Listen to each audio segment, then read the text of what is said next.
They shot you with a revolver in your eye. Yes. And that's Is it? it a BB gun? No, it was a real gun, man. It was just a If revolver. they shot you in the eye with a revolver, you wouldn't be talking to me right now. How do you know? It was most likely you'd be dead. That's what I thought too, man. I really don't know. The man in the video is Ryan Waller. He was supposed to be a victim in a shooting, but the police treated him as a suspect and took him to the station for questioning.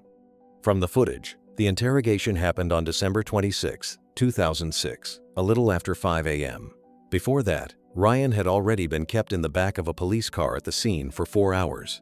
At this point, Ryan was extremely exhausted. From the video, his body didn't seem to follow what his brain was telling it to do. He kept shaking his head and body, and sometimes made small sounds. If you look closely at his left eye, it was badly bruised, with a large dark circle, almost like he had been in a fight. Detective Paul Dalton, who was questioning him, thought it was just a minor injury and didn't pay much attention. But the truth was far more serious. Ryan hadn't been hit in a fight. He had been shot twice in the head and somehow survived. The bullets were still in his head, and his life was slowly slipping away. The story goes back to the day before Christmas Day, 2006, in an old house in Phoenix City, Arizona. 18-year-old Ryan and his 21-year-old girlfriend Heather were sitting on the couch watching TV. They planned to go to Ryan's parents' house for Christmas dinner later. Ryan was a talented guitarist who had just finished high school and was preparing for college. Heather was already in college and a great singer. Together with a few friends, they had formed a band and often played music for fun, enjoying it and sharing their passion. Ryan and Heather lived in the old house with their roommate, Alicia. Since it was Christmas, Alicia had gone to her parents' house the day before. Ryan and Heather wanted a little more time alone, so they decided to leave before dinner. But they had no idea this quiet moment would lead to a disaster that changed their lives. Just before evening, two men showed up at Ryan's house.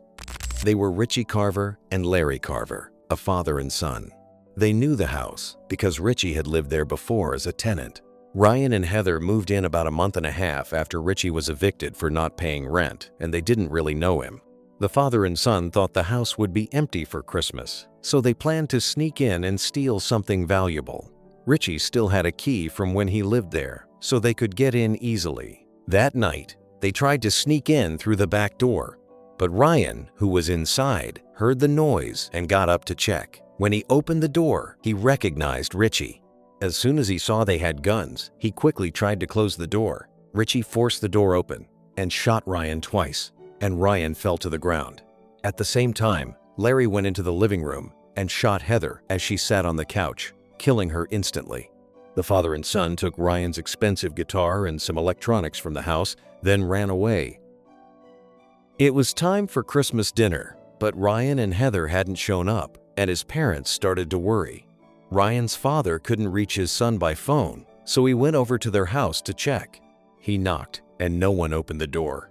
He looked through a side window and saw someone lying on the living room sofa. It looked like Heather. Suddenly, he knew something was wrong and called the police. Because it was Christmas, it took the Phoenix police a long time to arrive. They saw Heather through the window, but didn't go in immediately. Instead, they applied for a search warrant, unsure if the house was safe. Nearly 2 hours passed, and the warrant still hadn't come through. Then their roommate Alicia returned, opened the door, and the police finally went inside. By that time, it was already midnight. When the police got into the living room, they saw that Heather was dead.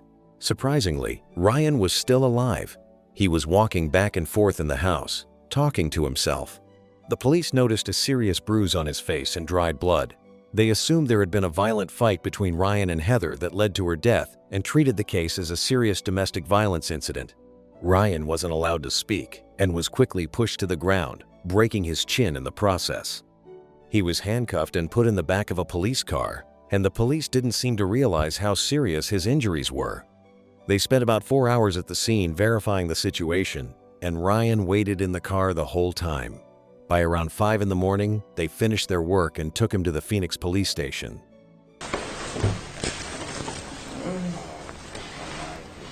The police had Ryan take off his blood-covered clothes as evidence, so they gave him a white protective suit to wear. He couldn't sit properly in the chair.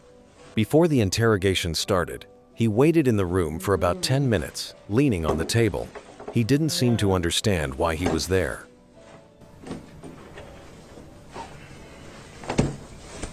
You know why you're down here, Ryan? You have no idea why you're down here? Okay. I don't know what happened, okay? So I'm going to read you something to make sure you understand your rights, okay? Basically, I'm going to read you. You've seen Cops before, right? Ever seen a TV show Cops or CSI or anything like that? Okay. You ever seen that? No. You've never seen any kind of cop show? Lawyer show? Any kind of show? Yeah. Okay. What's the highest grade you went through school? I don't know. I don't know. You don't know the highest grade you went through? 8th? 8th grade? Did you graduate? Yeah. Do you have a GED? I don't know. You don't know what? I don't know. I don't know. I just want to go home. Oh, you're not going to go home right now. Ryan kept saying, "I don't know." It was all he could say. But it wasn't his fault. His brain injury had made it hard for him to think or understand what was happening. You know a girl named Heather? Mm-hmm. You know Heather's last name? Mm-hmm. What is Heather's last name? Um, How old is Heather? 16 or 17. Is she a white girl? Yeah. What happened to your face? I don't know. You told the officer just a few minutes ago that someone hit you. Do you remember who hit you? I don't know. I think it was Heather. Why would Heather hit you? It was an accident. I forgot why. What was an accident? Heather's last name? No. What was an accident? Ryan remembered his girlfriend's name was Heather, but he couldn't remember her last name or even her age. When the detective asked how he got hurt, Ryan said it was because of Heather, but in reality, he was just confused and stuck on the question. Did you guys have an argument? Not really, no. Not really? Uh-uh. What happened for her to hit you in the eye like that? She just hit me on accident. She was giving Christina a head. She was what? She was helping Christina with her hair or something. I don't know. Who's Christine? She's on the couch. Christina's on the couch? The Christina Ryan mentioned might have been their roommate Alicia, but clearly no one else was there at the time. His mind was completely confused. His brain was badly affected. What happened last night? I don't know. You don't know? I really don't. I just want to go to sleep and go to sleep. Oh, Ryan, you're not going to go anywhere. There's a dead girl in your living room. She's dead? Yes. Heather? I don't know. I want to know what happened in your house last night. When the police told Ryan that his girlfriend Heather was dead, he seemed to have bits of memory in his head. The girl on the couch is dead?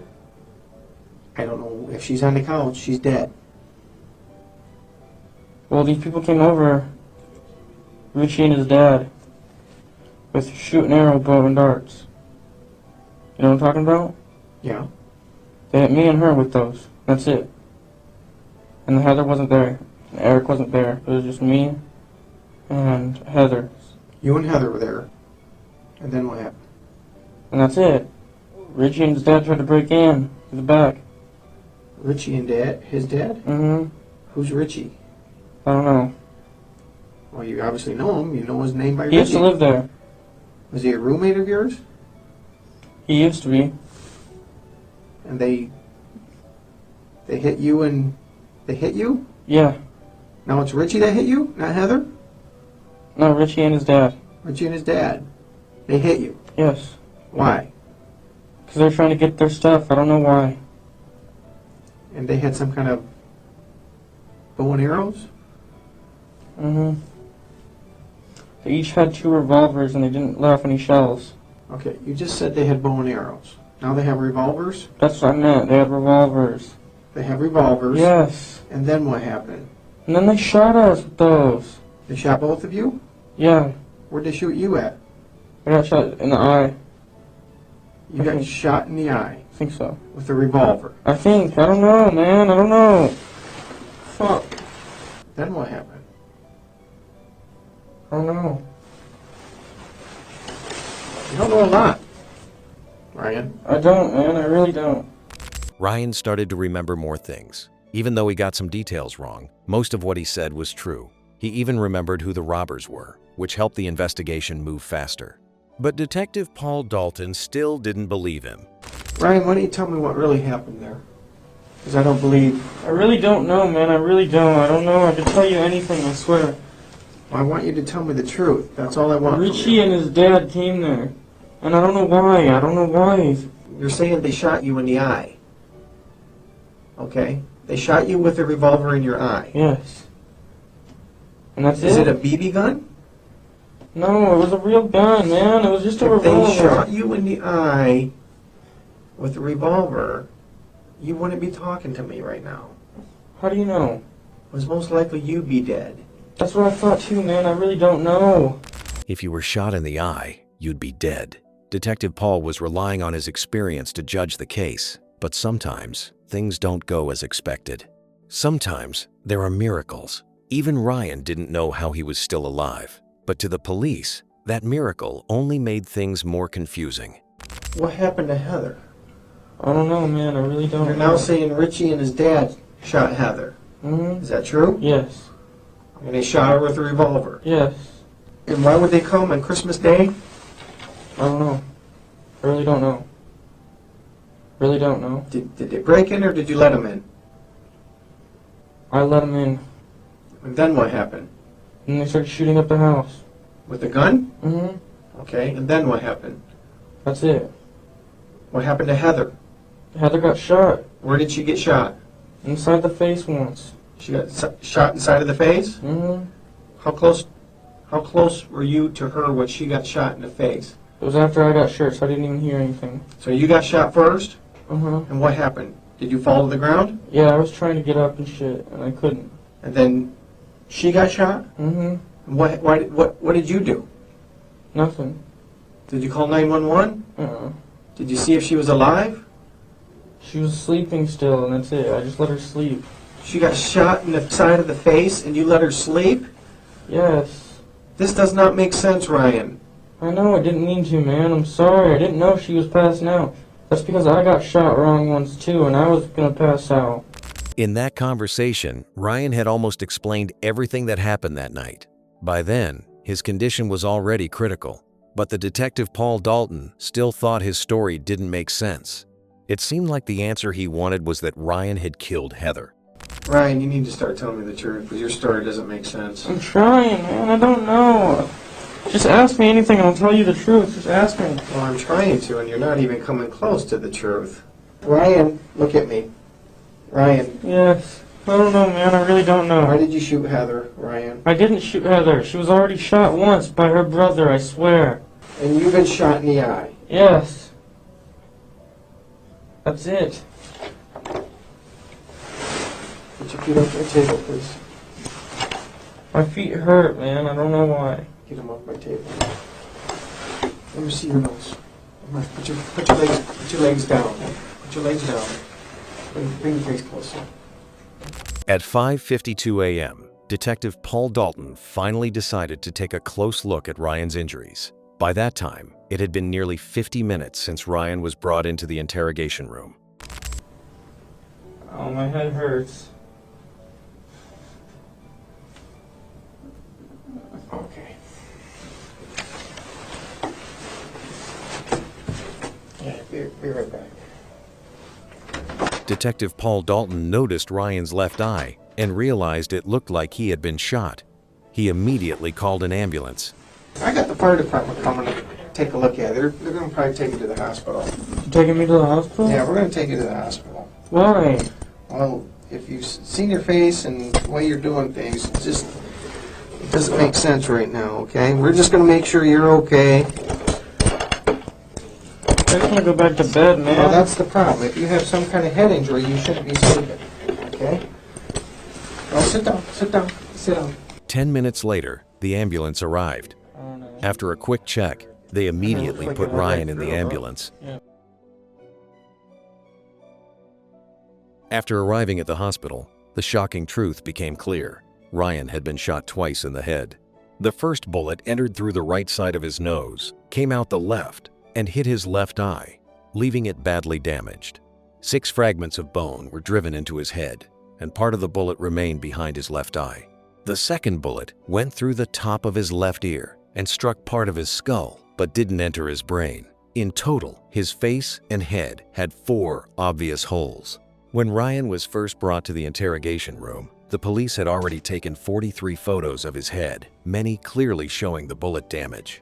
It's hard to understand why such obvious gunshot wounds were ignored by the police for more than 6 hours. The attacker used a small .22 caliber gun, and the bullet that entered Ryan's left eye didn't hit a critical part of his brain, which is why he survived. But the bullet and fragments in his head still caused serious brain damage. His brain had become infected, so doctors had to delay surgery to remove them. On top of that, the force used by police caused a fracture in his chin. Ryan spent 35 days in the hospital and went through several surgeries and treatments. In the end, he lost his left eye and part of his brain. After that, he had frequent seizures for the rest of his life.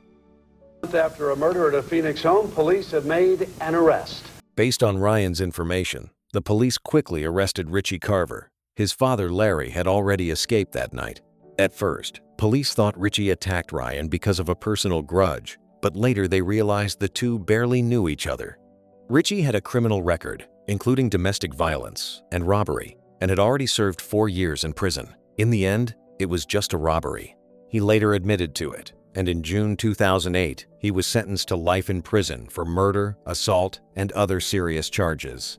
After the incident, Larry went home and told his wife he had killed Heather, then packed his things and ran. At first, his wife confirmed this to the police.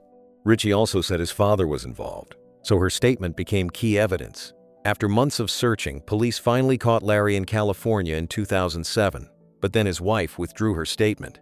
Under Arizona law, she had the right not to testify against her husband. Without her testimony, the case lost a key witness, and Larry was found not guilty. Heather's family fought hard against this law and urged the Arizona legislature to get rid of the marriage privilege rule. After a 5-year legal battle, the law was finally changed in November 2011.